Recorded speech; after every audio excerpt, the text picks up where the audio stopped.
नए भारत की नई इंजीनियरिंग का कमाल देखिए। इसको देखकर ताजमहल के अजूबे को भूल जाएंगे।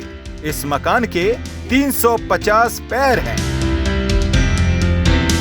ये मकान अपने 350 पैर के सहारे चलता तो नहीं है, लेकिन ये पैर इस मकान की ऊंचाई को बढ़ाने के काम आते हैं।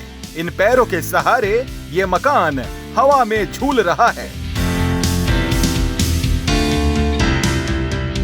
आपने अब तक जैक के सहारे गाड़ी उठाते मैकेनिक देखा होगा, भारी पत्थरों को उठाती हुई क्रेन देखी होगी, ऊंची ऊंची इमारतों तक वजन पहुंचाती वेट लिफ्टिंग मशीनें देखी होंगी, लेकिन अब जो आप देखेंगे तो दांतों तले उंगली दबा लेंगे।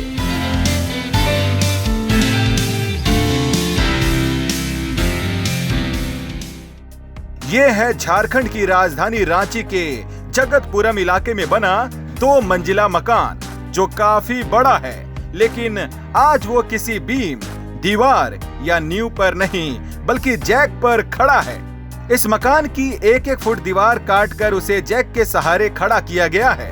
अब ये मकान 4 फुट ऊंचा हो चुका है और 8 फुट तक ऊंचा होना है।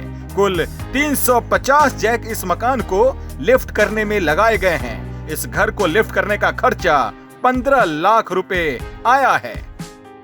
दीवार काट के एक जैक लगाते हैं, एक फीट पे। बाद में उसको हटा देते हैं, पूरी दिवलिया हटा के पूरी दिवलिया लगा के जैक मारते हैं, खोलते हैं 1 फीट एक दिन में। फिर उसके बाद चुनाई होती है, चुनाई के बाद फिर जैक लगती है, जैक के बाद फिर 1 फीट मासा जाता है, फिर 1 फीट चुनाई होती है। टोटल कितना जैक लगा? 350 जैक लगा है कुल टोटल। और भी जैक लगेगा इसमें? अब नहीं जैक लगेगा। कितना दिन में कंप्लीट करके दे देंगे? 1.5 महीना में कंप्लीट हो जाएगा कुल टोटल। अजूबा बन चुके इस मकान की कहानी भी कम दिलचस्प नहीं है। कहते हैं इंसान का पहला सपना यही होता है कि उसका अपना एक मकान बन जाए, फिर एक अच्छी नौकरी। लेकिन अगर किसी की जिंदगी भर की कमाई से बना मकान इस तरह जैक पर खड़ा हो तो उसके दिल पर क्या बीतेगी। कुछ ऐसा ही देखने को मिला रांची के जगतपुरम में, जहां इस मकान मालकिन को अपने घर को बचाने के लिए जैक का सहारा लेना पड़ा। दरअसल बरसात में नाली का गंदा पानी भर जाने से इस घर के लोगों का जीना मुहाल हो गया था। ऊपर से सांप बिच्छुओं ने डेरा अलग से डाल लिया था। ऐसे में इस घर की मालकिन निखत परवीन के पास इस घर को छोड़कर जाने के अलावा कोई चारा नहीं बचा था।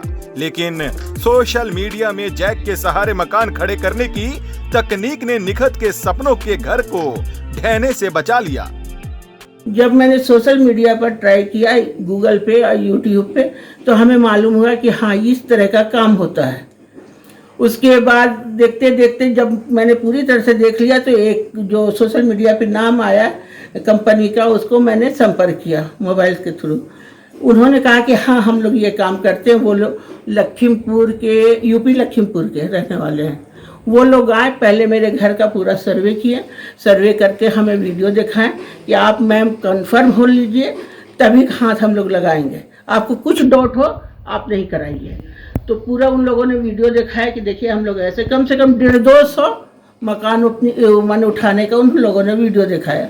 हम जब वीडियो देखा तो हम बोले कि चलो भाई ऐसे भी डूब रहा है, ऐसे भी पैसा मेरा डूबेगा, चलो देखते हैं। कितने दिन में मकान बना के देने की बात कही? कितने? उन लोगों पहले एग्रीमेंट किए हमारे साथ कि आपका मकान का कुछ भी लॉस होता है हमारे काम से तो इसकी भरपाई कंपनी करेगी। एग्रीमेंट कोर्ट से उन्होंने करा के दिया हमें कि जो भी लॉस होगा हमारी कंपनी भरपाई उसकी करेगी। और मैं कहता हूँ कि 0% लॉस नहीं होगा। आप आराम से रहो, जहाँ है झूला झूलते रहो जैक पे, और मैं नीचे काम करता रहूँगा। अब निखत की बेटी इस बात से खुश है कि अब उसे स्कूल की छुट्टी नहीं मारनी पड़ेगी, वरना पहले सिर्फ एग्जाम टाइम पर ही स्कूल जा पाती थी। बहुत बार तो ऐसा होता था कि इमरजेंसी, दैट मीन्स कि अगर एग्ज़ाम वगैरह हो रहा हो तो उसी टाइम जा रहे हैं। और नॉर्मल क्लासेस में हम लोग गैपिंग कर देते थे क्लासेस, और मम्मी लोग ऑफिस नहीं जा पाती थी, मम्मी पापा। बहुत ज़्यादा खुश हूँ, और ये भी खुश हूँ कि मेरे घर पे पानी उतना नहीं आएगा और इंसेक्ट्स भी उतने नहीं आएंगे। बहराइच में हुआ है, फैजाबाद में हुआ, दिल्ली में हुआ है, इतने जगह काम हमने किया है। निखत परवीन के परिवार के चेहरे पर खुशी साफ देखी जा सकती है। आखिरकार उन्हें गंदे पानी के साथ साथ विषैले जीवों से भी छुटकारा मिल गया है। लेकिन निखत परवीन के लिए ये सब करना इतना आसान भी नहीं था। उन्होंने 5 साल हर सरकारी दफ्तर पर माथा रगड़ा, लेकिन कुछ नहीं हुआ। और जब उसे लगा कि अब उसके सपनों का घर ढह जाएगा, तब उसे सोशल मीडिया पर जैक के सहारे घर उठाने का पता चला। जब मैंने यहाँ पर 2009 में ज़मीन खरीदा था, क्योंकि ये मेरी कर्म भूमि थी, हमने सोचा कि अपने ही कर्म भूमि में हमें यहीं का पैसा यहीं इन्वेस्ट कर दूँगी। उसके बाद मैं ये सोच के ज़मीन खरीदी। उस टाइम ज़मीन मिल रहा था। उसके बाद 3.25 कट्ठा मैंने ज़मीन लिया और लेकर के मैंने घर बनाना स्टार्ट किया। घर जब पूरा कंप्लीट हो गया, 2 मंजिला तो कंप्लीट हो गया। उसके बाद हम लोग आ गए दिसंबर 2014 में, इस घर में शिफ्ट हो गए 2014 के दिसंबर में। उस टाइम तो जाड़े का मौसम था, बहुत अच्छा लगा और सब कोई देखता था तो घर को तारीफ करता था कि घर आपका बहुत अच्छा है।